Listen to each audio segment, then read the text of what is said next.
പോസ്റ്റുകളൊക്കെ photo video ഒക്കെ എടുത്തിട്ട് KSEB പോസ്റ്റിൽ കമ്പിയൊന്നും ഉപയോഗിക്കാതെയാണ് ഇത് നിർമ്മിക്കുന്നത്. അല്ലെങ്കിൽ വളരെ നേർത്ത കമ്പികളാണ്. അതാണ് ഇതിന് ശക്തിയില്ലാത്തതെന്നാണ്.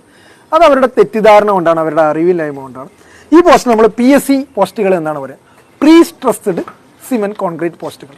അതായത് നേരിയ കമ്പികൾ, ഇന്ത്യൻ സ്റ്റാൻഡേർഡ് അനുസരിച്ച് വെറും 4 മില്ലിമീറ്റർ വണ്ണമുള്ള കമ്പികൾ. ഇവിടെ 6 കമ്പികളുണ്ട്, ഇവിടെ 6 കമ്പികളുണ്ട്, അങ്ങനെ 12 കമ്പികൾ വലിച്ചു നീട്ടി സ്ട്രെങ്തൻ ചെയ്ത്, ടെൻഷൻ കൊടുത്ത്, പ്രത്യേകം ഉപകരണങ്ങളൊക്കെ വെച്ച് സ്ട്രെങ്തൻ ചെയ്ത് അതിൻ്റെ മുകളിൽ കോൺക്രീറ്റ് ചെയ്യുകയാണ് ചെയ്യുന്നത്.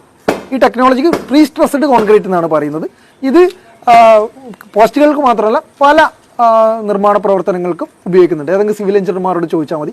അതും അല്ലെങ്കിൽ ഈ വാട്സപ്പ് പോലെ തന്നെ ChatGPT അല്ലെങ്കിൽ മറ്റേ അങ്ങനെയൊക്കെ ധാരാളം സംവിധാനങ്ങളുണ്ട്. അതിലൊക്കെ ഒന്ന് പ്രീ സ്ട്രെസ്ഡ് കോൺക്രീറ്റ് എന്താണെന്ന് അടിച്ചു കൊടുത്താൽ മതി, അവർ കൃത്യമായിട്ട് പറഞ്ഞുതരും. അന്നേരം അങ്ങനെയുള്ള പോസ്റ്റുകളാകുമ്പോൾ പണ്ട് ഉപയോഗിച്ച തടിച്ച കമ്പികളുള്ള RCC പോസ്റ്റുകളേക്കാൾ ശക്തിയുള്ളവയാണ്.